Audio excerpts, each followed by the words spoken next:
Still figuring out life? Good. You're exactly where you're supposed to be. I'm Mary Choi Kelly, PhD, mom, leadership coach, and C-suite veteran with 30 years of helping leaders thrive. On this podcast, Fresh Out and Figuring It Out, we give young adults the mic so they can share their stories and everyone listening can understand who they truly are and what's on their minds. We're also showing the real side of young men, one that defies stereotypes, so that we can rewrite the story together and help every young adult, both men and women, grow into confident, compassionate leaders who know their worth and lead with heart. Follow the show. We're figuring it out together, one story at a time. Welcome back, everyone, to another episode of Fresh Out and Figuring It Out. I am so excited about today's guest because this is a podcast that I've been thinking about for a long time. And the guest today is Vaughn Vogel. Thanks for joining, Vaughn. Thank you for having me. So excited to be here. Life is all about choices. So we begin every episode with a question about choices. Are you ready? Yes. Would you rather date someone who challenges your thinking or someone who makes life easy and fun? I'd say definitely somebody who challenges my thinking. It's funny. I was talking about this with my mom. She has very strict expectations about who I'm supposed to marry. And one of those expectations is that they must be intellectually stimulating. They have to challenge your beliefs, just make you see everything in a different perspective. And I think that's really great. And it's good to have somebody to bounce ideas off of and to challenge you, or else you're not going to grow together. So I think that's really important. I'll probably end up marrying somebody with like the same political views as me and ideologies, just because it's easier to raise a family that way. But it's still really good to have different beliefs. Definitely. I think that's the beauty of life, right? The value of differences. I love your answer. Well, I think probably the last time I really spent some quality time with you was over 10 years ago when I was watching you play baseball with my older son. So that sounds like a long, long time ago now that you're already a senior in college. Yep. So tell me a little bit about you and what you've been up to since those days playing baseball. Sure. So I'm currently a senior at the University of Miami. I'm majoring in ecosystem science and policy, so like environmental science with a little bit of policy. And then I also have 3 minors. I couldn't decide what to double major in, so I just picked up 3 minors since I had room in it. So those are sustainable business, marine policy, and political science. Political science, just like a passion of mine. I thought I wanted to go into politics for a while. Marine policy, I wanted to do marine science, but apparently you have to take a bunch of like biology and physics prereqs. So I was like, okay, marine policy it is. And then sustainable business is something I'm also very interested in, have some work experience in there as well. Grew up in Southern California in Newport Beach. I'm very much like a water kid. Grew up surfing, fishing, paddleboarding, scuba diving, all of that. I did junior guards, just the most California kid you could have. I golfed a lot too. So that's kind of where I came from. Well, first of all, I just have to say that you just decided to pick up 3 minors in college because you just wanted to fill your time. I mean, that's pretty ambitious. That's a lot of stuff.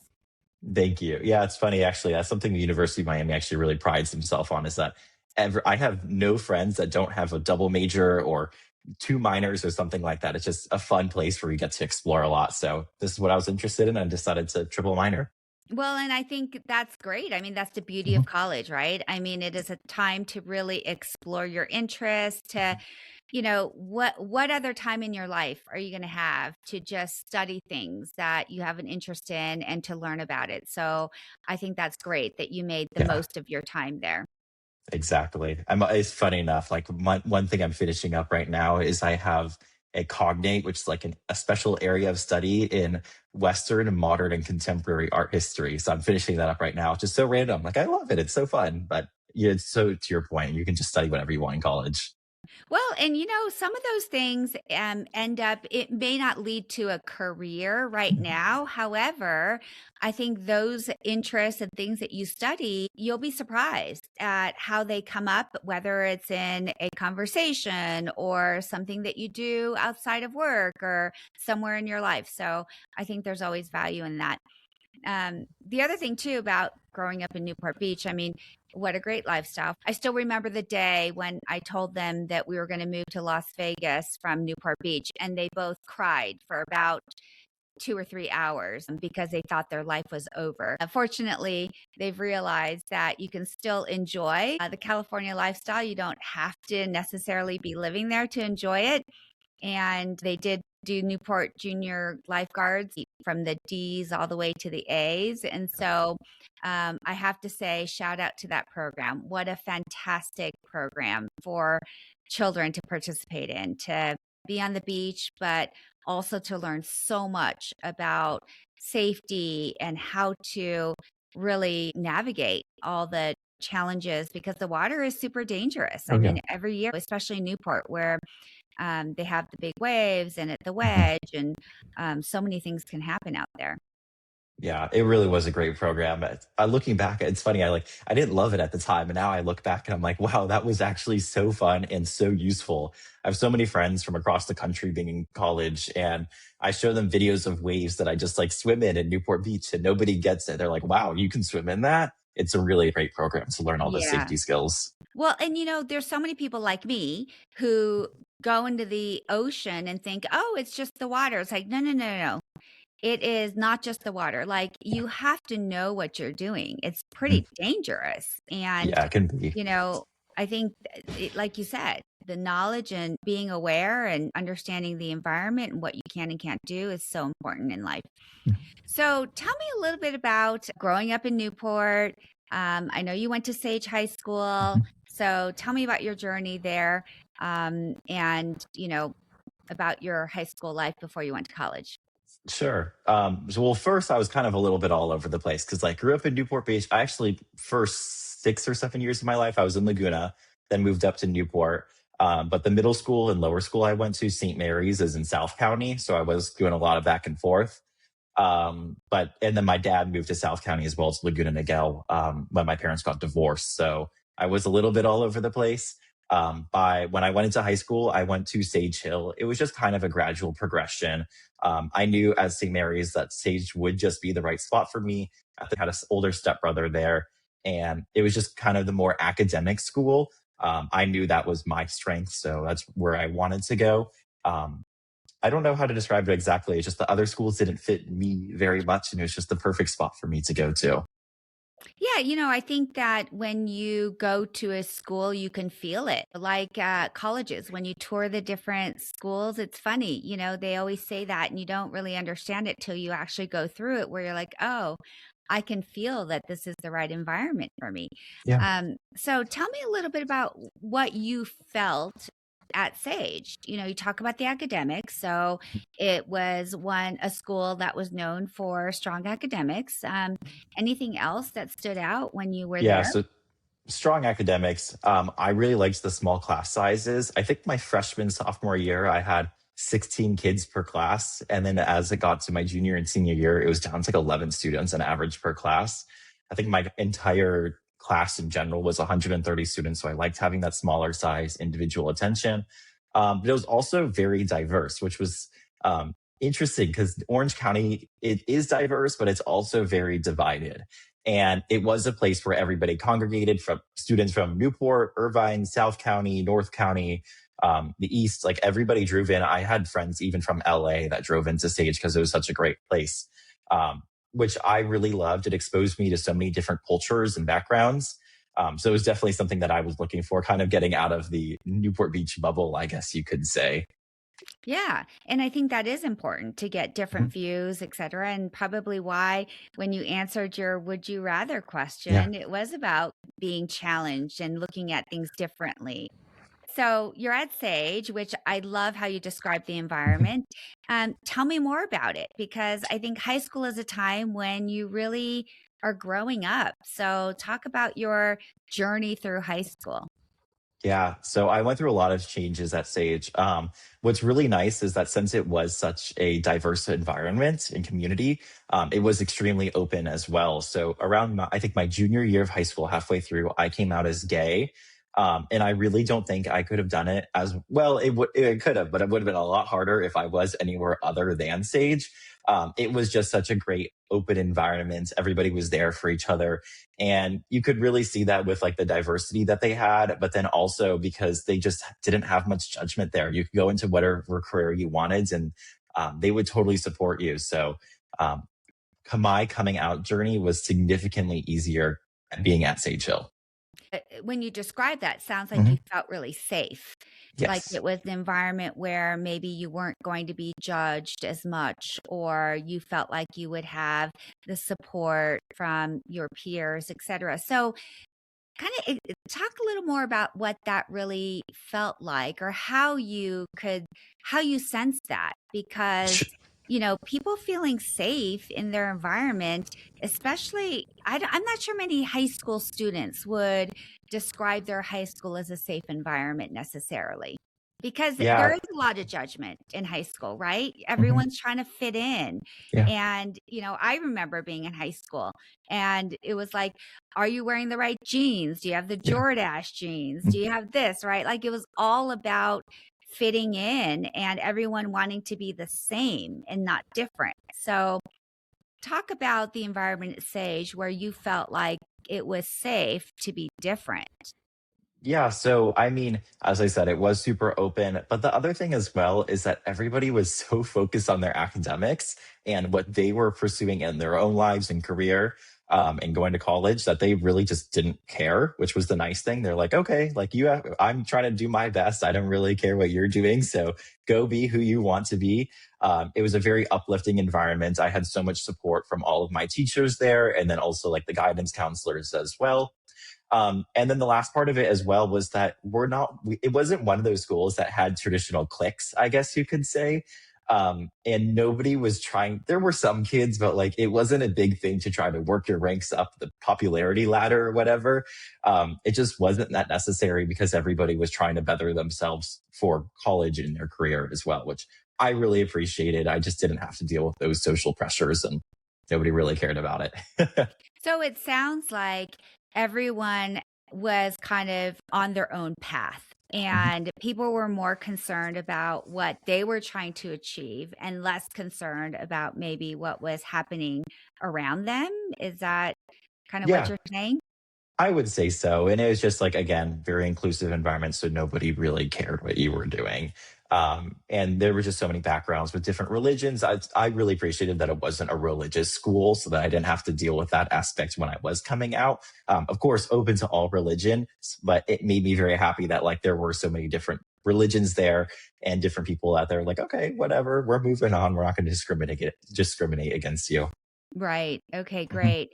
So, I mean, I looking back, and I really appreciate that the environment that you were in was supportive and you felt really comfortable coming out. But tell me about your journey, because it probably wasn't as easy as you kind of state. No, it wasn't. So it was pretty difficult. So it's funny. Of course, like I didn't know I was gay when I was younger. My mom would be like, "Oh, in preschool there were like little signs that I used to instead of I don't know playing with toy cars, I would like push a stroller around on the racing track in the preschool backyard."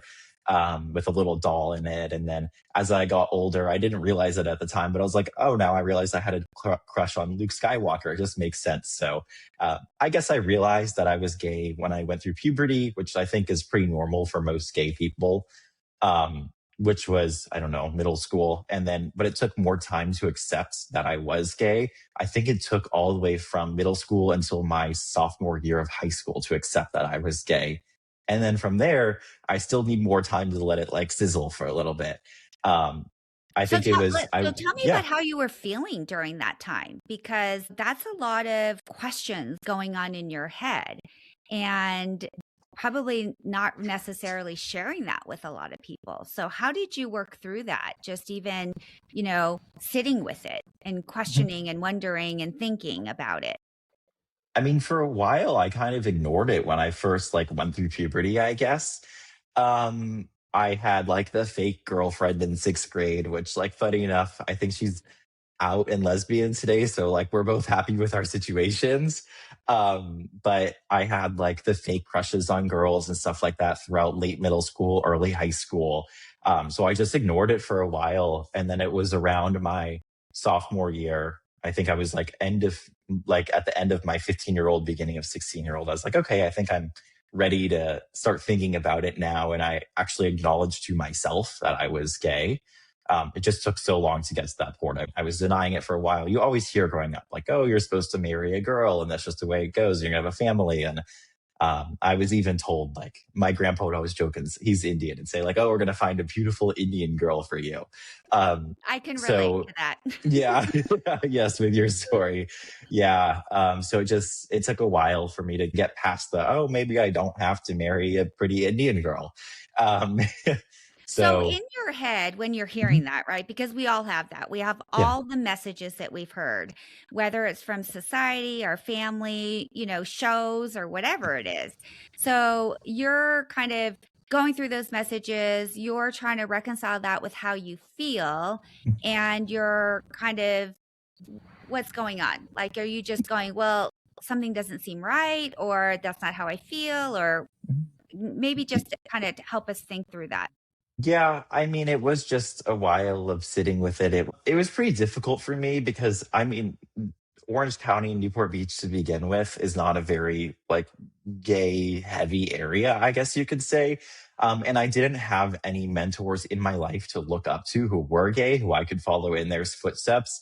Looking back, I had one friend in middle school who his parents were gay, and like, but I didn't interact with them that much, like ask them questions and be like, what should I do? So it took a lot of me not even like going online, just like I would watch a TV show and there'd be a gay character. I'm like, oh, like maybe that could be me.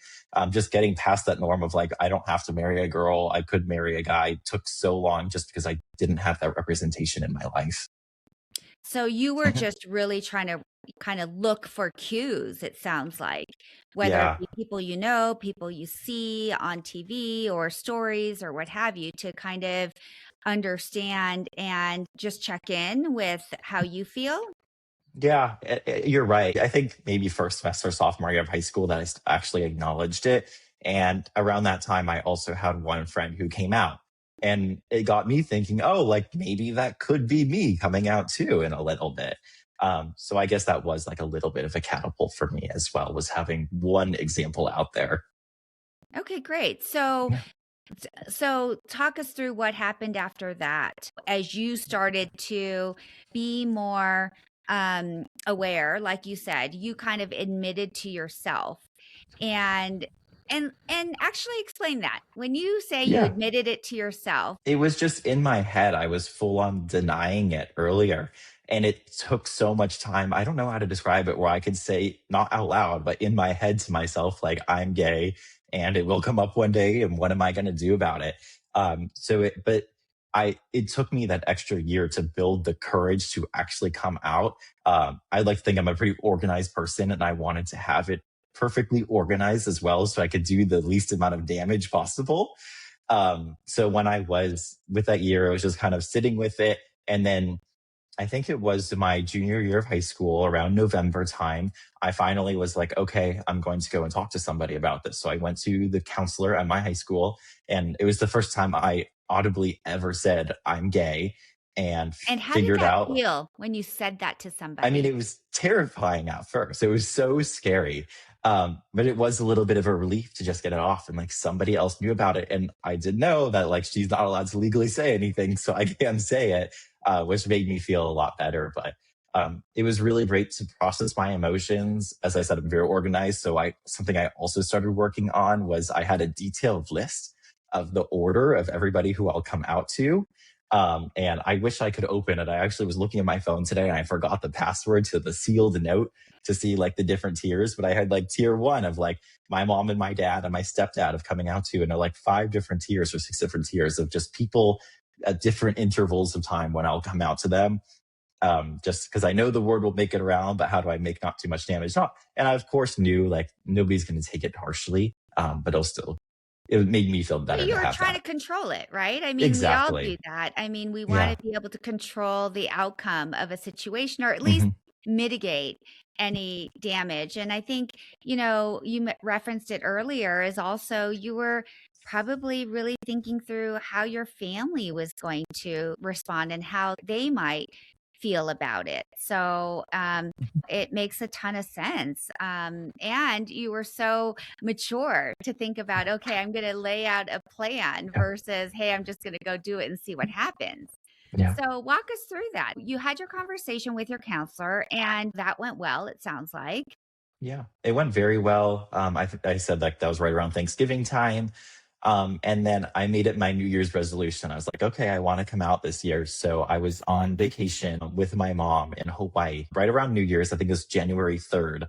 And I told my mom, I'm like, I was terrified. I'm like, I asked my mom if we could go for a walk on the beach. And we talked about this later. It's funny, we talked about this about a month ago. And she said to me, oh, like at the time she thought I was going to like ask her to like buy me a piece of clothing or something like that. Like it was something stupid. And I was just like making a big deal out of it or nothing because it'd be like a larger purchase. So she thought it'd be something stupid. And I remember we walked down the cove and then we got to the end of the beach and we sat down and I told her that I was bi. And I said bi originally, just kind of like minimized the blow a little bit. A few days later, I came back and corrected myself. And I was like, no, I'm gay. Um, but I told her I was bi and it was so terrifying. I was shaking the whole time. But she was so excited. And I remember we both had happy tears and she was so happy for me that I could finally say this to her. So, um, it was a really great experience.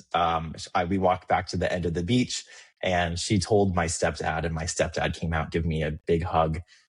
Number two on my tier, I think I had my dad on there. I waited until a day or two later when I got home from vacation. And remember he was at the desktop computer and I told him and he was like, oh, okay. And he like went back to doing his thing. He couldn't care any less, which was the perfect response. I was like, that's amazing. Thank Yeah, you. I mean, it's like it's kind of funny, right? Because you don't really know what to expect. And Mhm. so, does that make you happy or does a different response make you happy? I mean, at the end of the day, it's probably for you just happy because it's out there and you're able Yeah. to be honest and be true to who you are.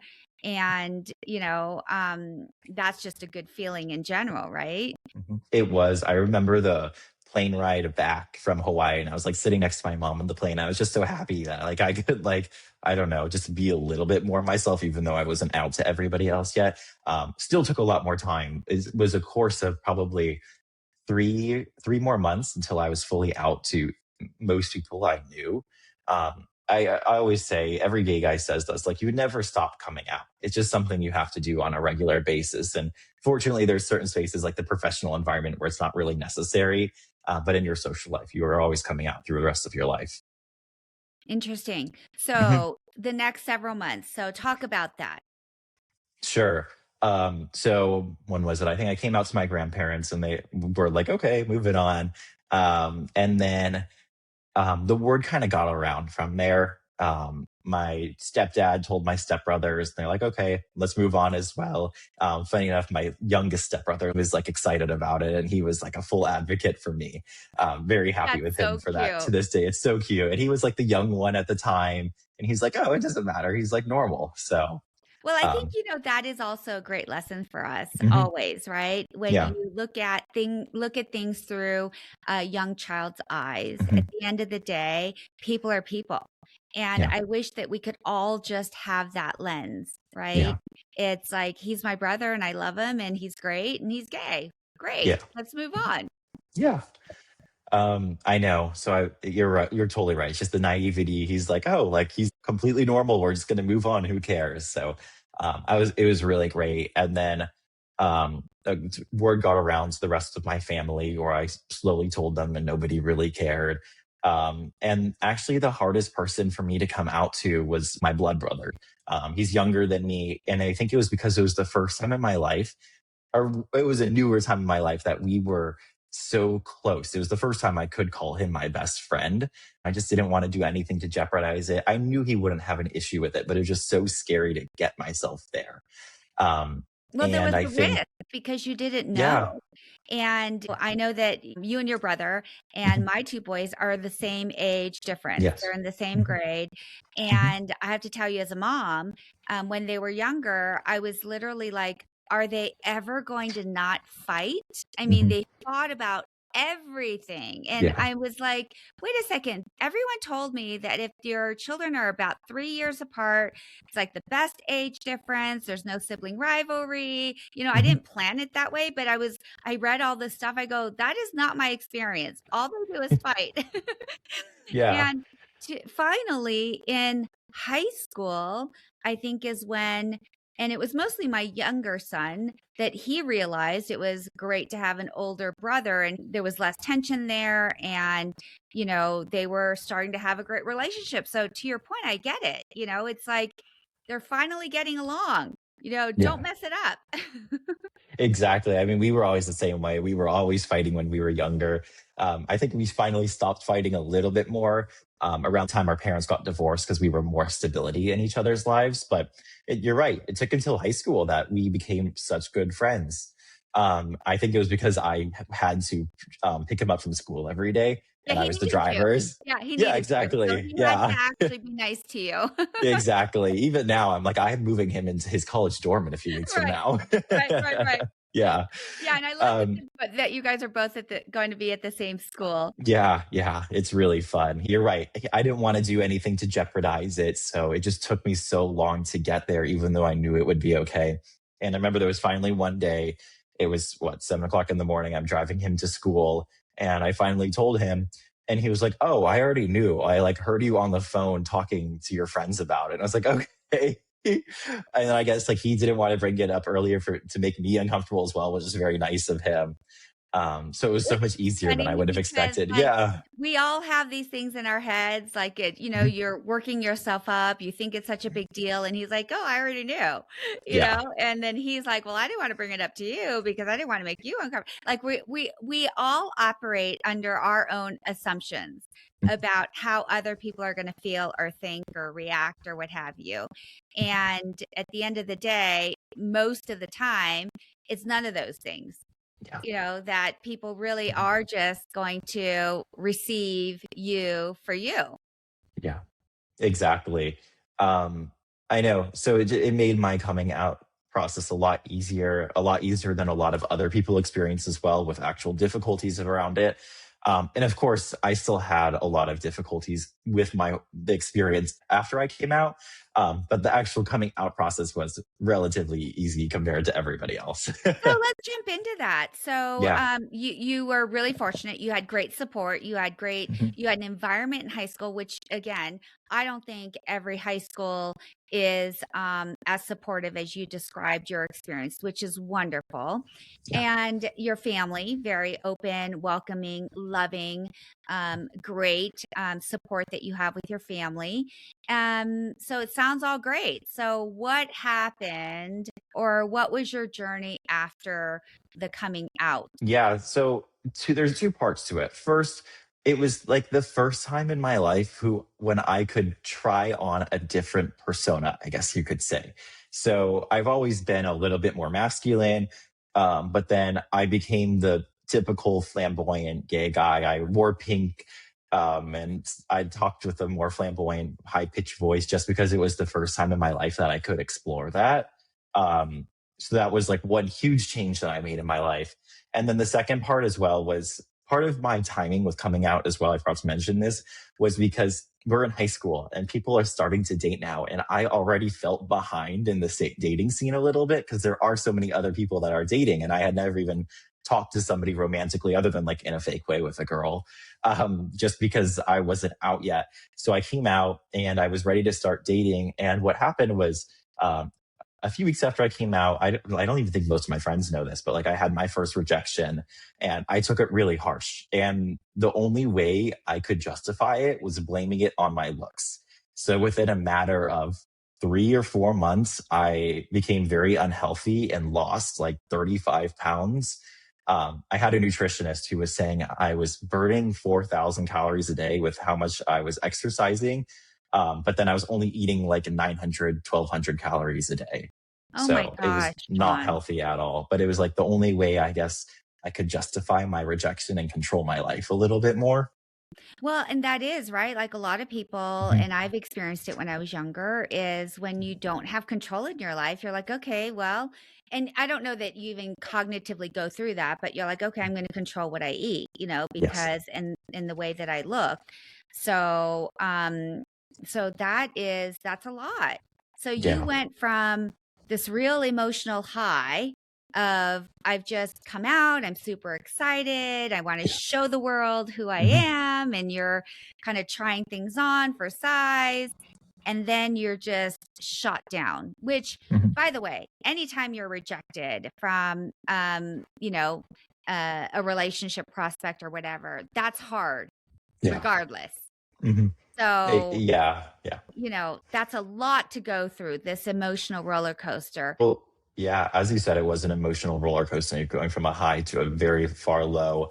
Um, I'm still very happy I had this experience, even though it was not good what happened to me. I look back at it as probably the worst period in my life so far.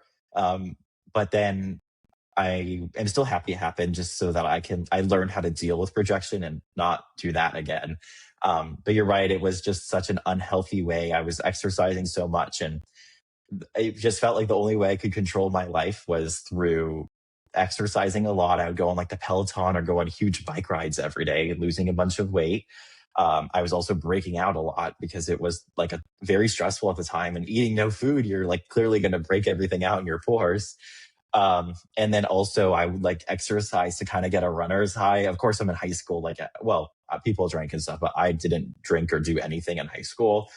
So it was kind of like a way, getting a runner's high was a way to regulate my emotions a little bit. So it just was a little bit of a roller coaster for me. Yeah, so that's kind of like the addiction to that adrenaline, right? It's like, Yeah, okay, exactly. you feel good, and Hmm. so then you, like, come down, you're like, "Wait a second, I gotta do that again because I wanna feel Yeah. good." Hmm. Um, so that's a lot to go through. So how did you work through that?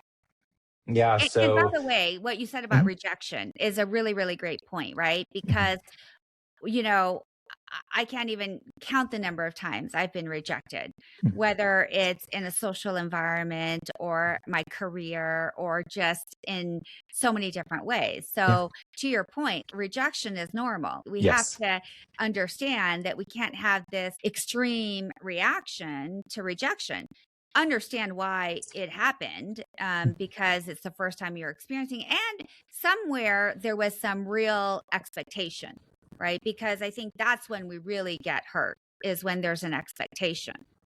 Exactly. Yeah. So, um, but again, like I'm happy I went through it just so I could learn how to deal with the rejection. But getting through that was a different process. I think first, my mom realized that something bad was happening to me. She could see it in my body. I looked way too skinny.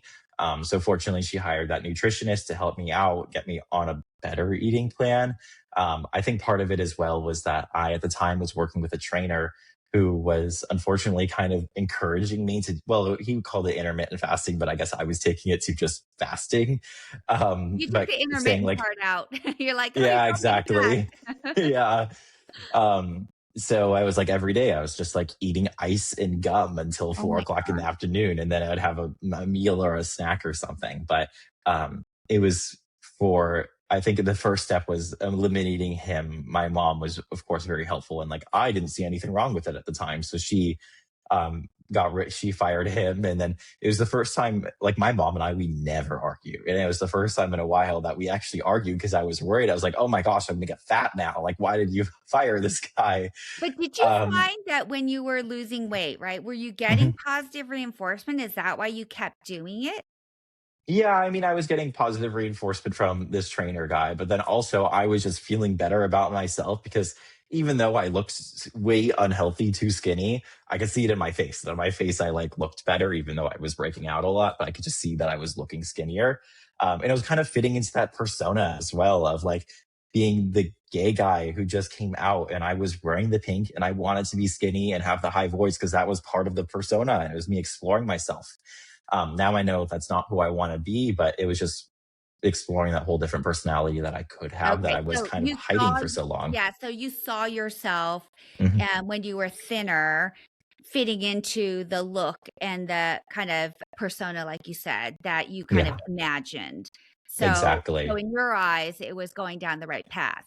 Mhm. Yes, it was. And it was a very slow journey to get out of that and actually find who I am as well. I think that was probably the beginning of it. Was I went down the slope of like I'm nothing against like more flamboyant gay people. That just wasn't really me.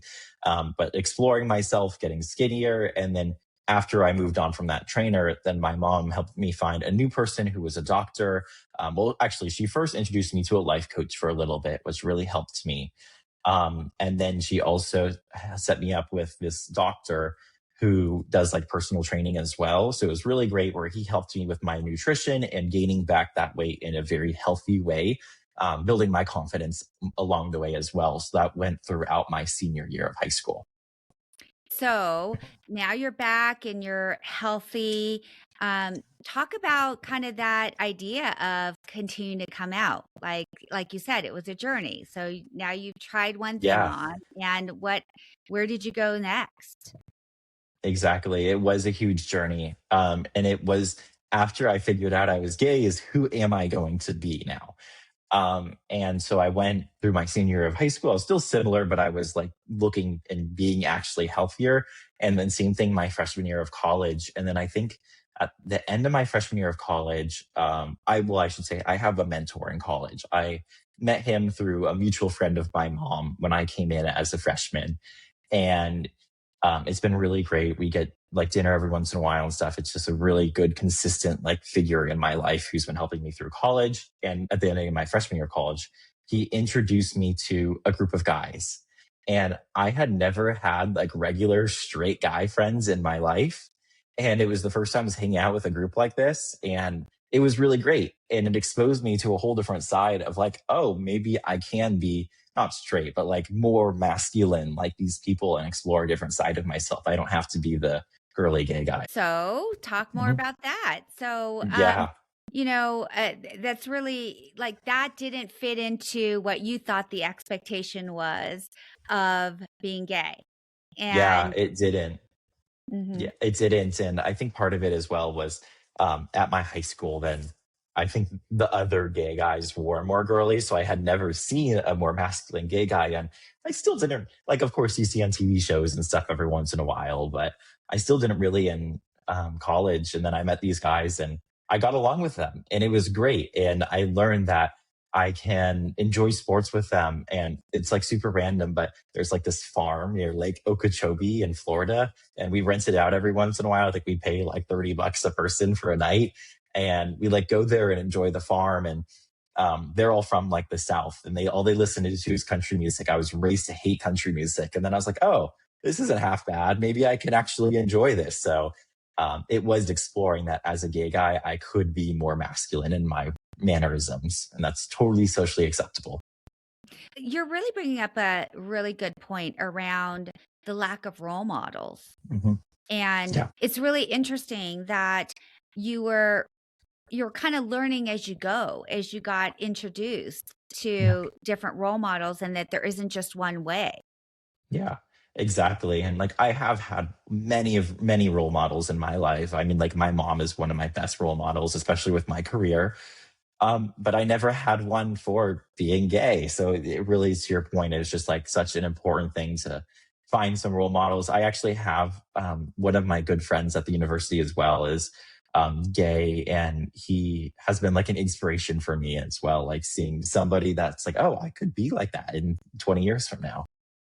So, as you kind of went out and now you tried on a couple different things, you Mhm. realized, hey, I can hang out with a lot of different groups, right? It doesn't have to be this one type or what have you. You've got male friends Yeah. that you really enjoy and you've kind Mhm. of come into your own.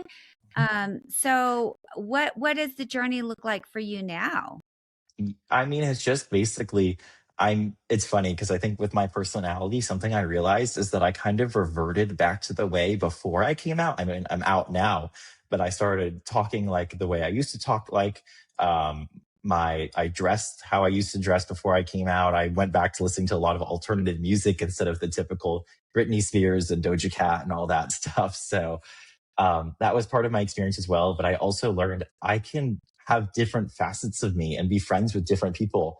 I have my girlfriends that I go shopping with every once in a while. We go to the beach on Saturdays, but then I also have my guy friends. Like, actually, tomorrow I'm flying to Texas because Miami's playing in the college football playoffs. We're going to Texas A&M and College Station, and I could do that with my guy friends, and it can totally be a different side of me. So I just learned I can have these different facets of me, and it's completely normal. Which is, how wonderful is that, right? Like, It's so great. you are Vaughn. Mhm. Vaughn has lots of different aspects and things that he enjoys, and you can be all of that. Yeah. And you don't have to be somebody else to be I you. don't have to be somebody else, and I don't have to be gay as my personality trait. I don't want you to look at me and be like, oh, that guy's gay.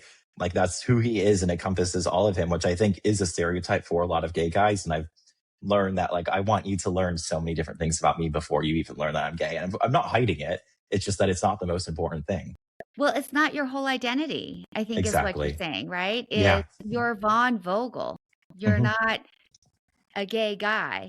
You are, Yes. but that's not who you are, right? Yes. I think that is such an important message for people to hear, that your identity is so much more than just your sexual identity. It is, and especially when I'm looking at like my career now. I'm going on interviews, and I don't want you to like interview me and just be like, "Oh, that guy is gay." Like, I want you to learn about every aspect about my life and what I bring to the table other than being gay.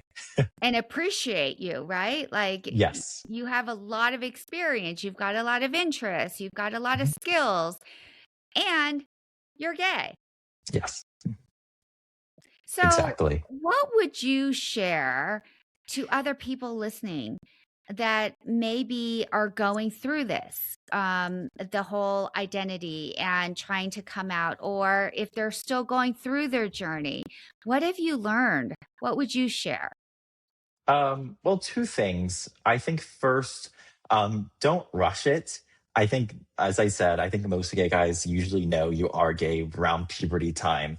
But there's no need to rush into it. Find yourself first, take your time, feel comfortable when you are coming out. I feel like I see in the media so much. It's like, be positive, be happy, come out as soon as you can. But I don't think that's the case. You need to find yourself first and feel fully established before you do come out.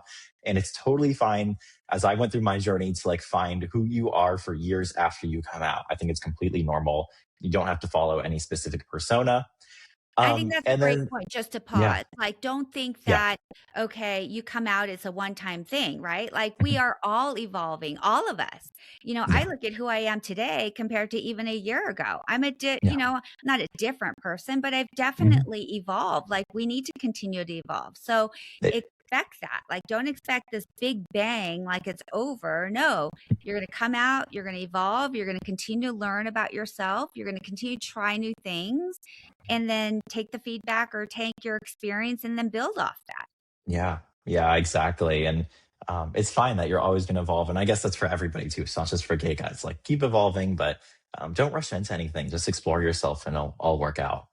And then my other thing as well was that, don't, I guess, like, downgrade your problems at all. When I was coming out, I didn't talk to anybody about the hardships I was facing, just because I was thinking, I'm coming from a privileged situation. I'm not facing much discrimination.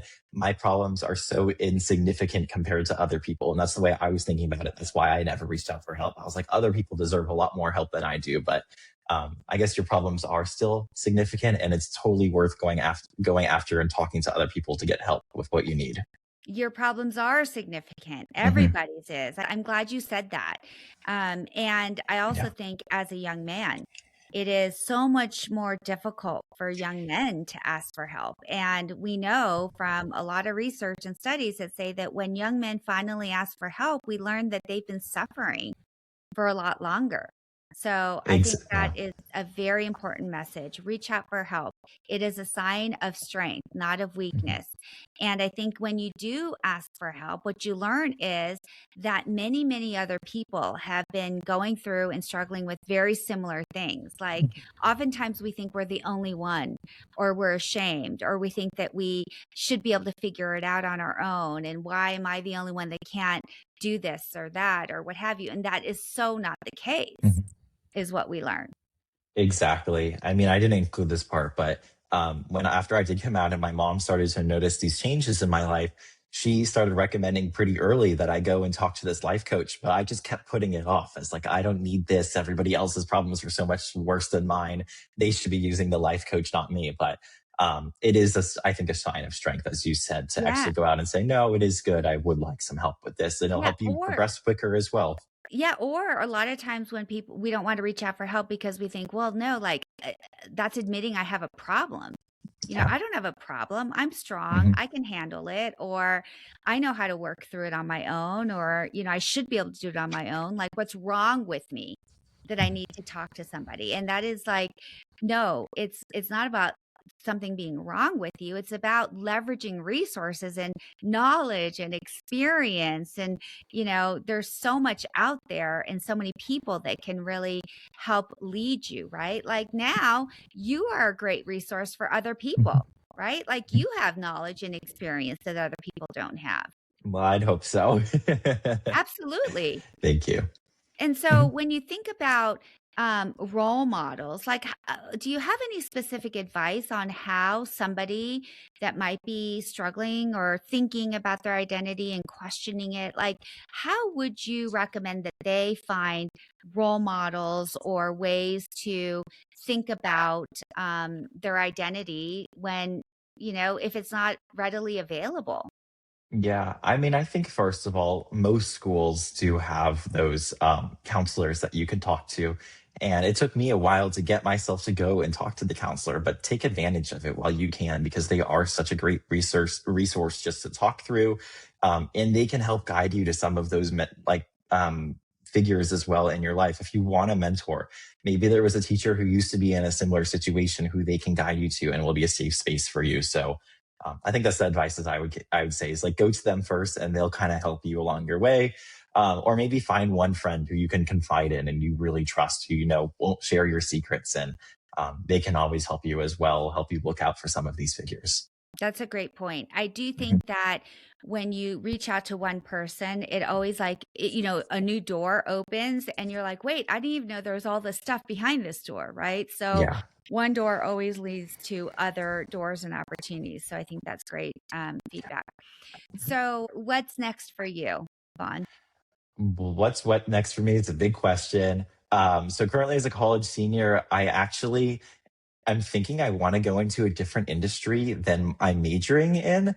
So I said I'm majoring in ecosystem science and policy. However, last summer I interned for the Portland Thorns, a professional women's soccer team, and decided I actually love sports. So I'm kind of doing a 180 and decided I want to work in the sports field after I graduate. So it's been a little bit of working on like getting my foot in the door since my major is a little bit different. Fortunately for me, I've recently talked to some professionals in the field who have all said, like, my major is not going to hinder me as long as you can explain how you will use it in an effective way. I'm also applying right now for deferred MBA programs where you apply as a college senior, hopefully get in, they hold your spot for 2 years so you can work, and then you get your MBA. So that's what I'm looking at right now, but still Sounds like figuring out exactly where I'm going to go. Well, sounds like you're pretty busy and you have a pretty good plan. And I would agree that, and it could be whether it's graduating from a major, trying to make shift into a certain type of a career, or it could even be from one career to another. Mhm. But it's all about finding what are those transferable skills? Like, what are the things that I've learned and how can I demonstrate that they are relevant and apply in this other area. So I know you've held lots of leadership positions Mhm. at your university as well. So you've Yeah. taken advantage of a lot of different opportunities to apply your skills and make it transferable to something in your career. Yeah, that's something I'd also really encourage other people to do who are in similar situations are I came into college. I thought I knew what I wanted to work in as soon as I graduate. And I had three different internships, and each one was in a completely different field. And that's how I figured out where I want to work. I worked in politics my first summer, decided that is definitely not the road for me. And then I worked in ESG and I liked it, but I didn't love it. And then I went into sports and I was like, this is perfect for me. So I highly encourage everybody to do internships, try as many things as you can. And if you don't know what you want to go into, have a bunch of extracurriculars at school. Because for me right now, I don't think I would be able to get the job that I want to get without those extracurriculars and showing that I am diverse and that I've done all of this and can bring it into the work environment, even though my major doesn't match up entirely. So when I went to college, my mom said, you have to join 3 clubs. So that's what I did. And it evolved from there. So I encourage everybody to dip their feet into as many things as you can. Yeah, I think you had so many great points right there. One Hmm. is just to continue to put yourself out there and explore different things, get that experience. Second is that oftentimes when you're making a decision or trying to figure out what you want, a lot of it comes from just eliminating things, Hmm. right? Figuring Yeah. out what you don't want, because it can be really overwhelming when people keep asking you, right? Like, what are you going to do? Hmm. What are you going to do? What do you want to Yeah. be? You're like, I don't know. Like there's almost too many choices. Like when you go to a Hmm. restaurant and the menu's like so big, you're like, I can't choose. There's way too much. Like narrow it down. Well, part of that is removing things and saying, well, I know Yeah. I don't want to do this. And so, those were all great things that you've done and great Mhm. lessons to share. Um, so you have a bright, bright future. I know that Thank you you. have a plan with everything that you do, and you've got great people around you that will help you sort things out. I know that we're going to see great things from you in the future. I'd love to just maybe ask you just any final thoughts on your journey or anything else that you'd like to share with people, and even for parents, Yeah. because I think there's a lot of parents who listen to this podcast. So if there's a parent that is listening, what would you say to them? I'd just say, after listening to my story, if you have a child who's going through a similar situation, not even gay, just like going through something that could be a difficult time for them, just look out for any cues that you can see. My mom did a really good job of seeing it in my personality and my body of like, there's probably something not right now. But keep those cues out. And even if your child doesn't acknowledge that there is an issue, offer those resources, because my mom, she pushed and she pushed on those resources to me. And I'm so grateful that she did. But if I didn't have her, I don't know where I'd be exactly right now. So very strongly encourage you to look out for that and offer as many resources as you can. Yeah, I think it is a fine line, right? Because, Mhm. oftentimes parents get advice that, well, you really can't, push too hard because that might push them away. I'm a believer, especially with boys, you're not going to get a lot back. There is sometimes it's Yeah. difficult to get boys to have a deep conversation or to really open up and share. And, maybe I'm biased because this is a little bit my style as well, but it's like, I'm going to keep putting it out there, because if I see something, and I do believe in a mother's instinct, and you can't ignore it, because you may Yeah. be the only one that is able to see it, because you know your child so well. So I would agree 100%. As a mom, if you see something, act on it, and in a way that, you know, is not so in your face or intrusive or is going to turn someone off. However, to be persistent and to continue to be there to provide, ideas, options, solutions, actions, support, whatever it might be. Yeah. And as you said, it's so necessary, especially for boys, because the girls will speak up more often, and it's hard for the guys to speak up, especially because of like the stigma of the men having to typically be stronger and hold it all in for themselves. So it is really important to offer those resources, and hopefully your son will speak up. Great. So Mhm. thank you, Vaughn. I've got a couple other questions. In Sure. These are questions I ask all the guests. So, what do you think organizations should know about you or your peers, and like what you're thinking? Yeah, I mean, specifically for young men, we're all trying to figure out ourselves right now, and we're not going to know, as we talked about earlier, exactly what we want to do when we're graduating college. We really need some more time to figure it out. And I really like, I've seen some career options even for me lately. The idea of going into a career where you can be exposed to a million different departments to actually dip your feet into something and see what you actually want to do. Because sure, you get some idea of it in college if you have your major, some different minors, maybe some extracurriculars or internships you're involved in. But it's hard to know exactly until you get into the workforce. So for organizations, I really hope that you look at some pathways where like young people can dip their toes into different areas within the business. Yeah, and get more exposure. I love it. So, Exactly. Yeah. what's one stereotype you've heard about young adults your age that you would like to dispel? I think because young adults, especially Gen Z, can come off as pretty lazy right now. I don't think it's really true. I think it's more that we just have so many different areas to choose to go into that weren't available 60 years ago, that it's hard for us to choose and we need more time to figure it out. We're expected to know everything the moment we go into college and graduate college, which just isn't really true. So I think it's important to know that we're not lazy. We're just actually trying to figure out our lives. I know some people that like dropped out and like are doing just fine now just because they're like, what am I actually going to do? Am I spending all this money and I don't know what I'm going to do? So it's fine for young people to take a little extra time and figure it out. Great. What are the most important things you look for when you consider a job or a company or career? Yeah. So I think the first thing is, will I actually enjoy this job? You don't have to enjoy every aspect of the job, but at least have something in there that you will enjoy, just that you're not miserable day in and day out.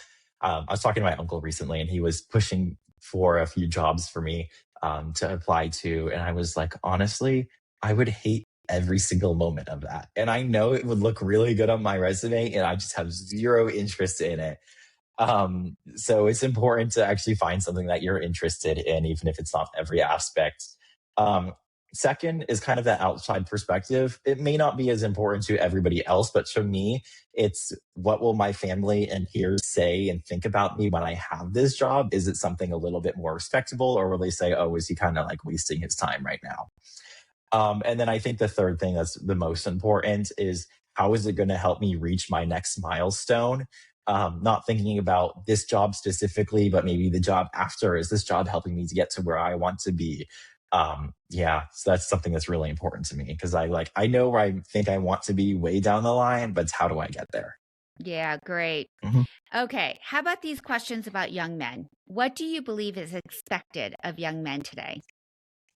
Well, I think it is evolving, but I think young men, we it's there's all these studies that show it takes a little bit more time for our executive function to kick in, and it's really expected, as I said, that you need to know exactly what you're going to do right after you graduate college and get married and have a family and provide. But it really takes extra time for us to figure out exactly what we want to do. So.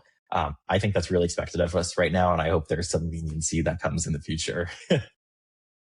How do you feel this impacts you?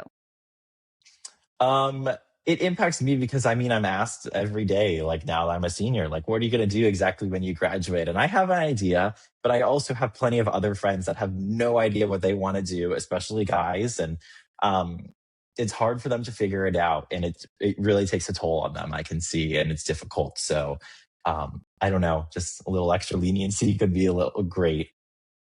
Yeah, I think there's a lot of Hmm. pressure. Yeah. How would you describe yourself?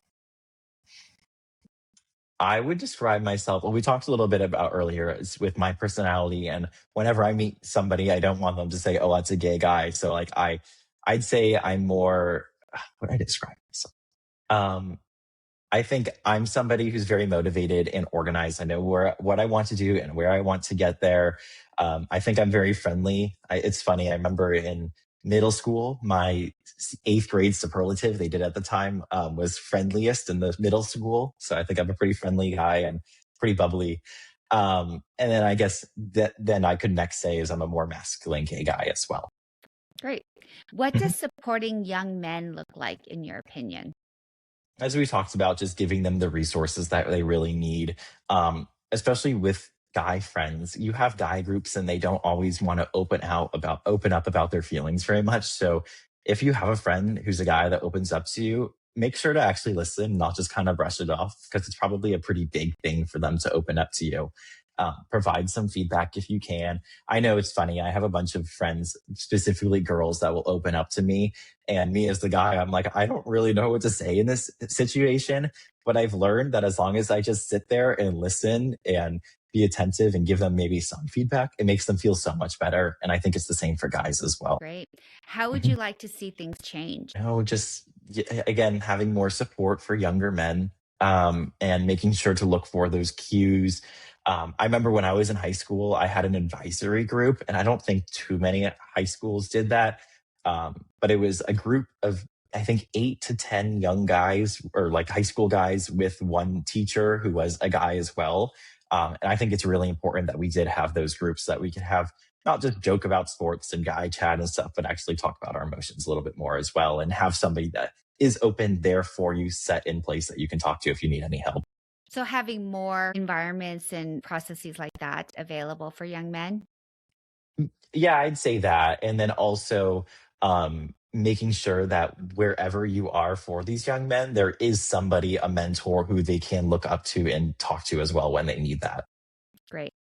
Mhm. What can you do to change the story about men?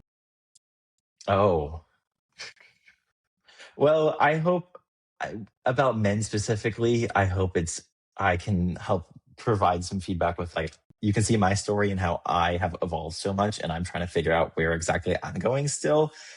So I hope I'm helping to change the perspective a little bit about how it actually takes time to figure out who you are, for young men and for a gay guy as well, whether that's in your professional career or in your social life.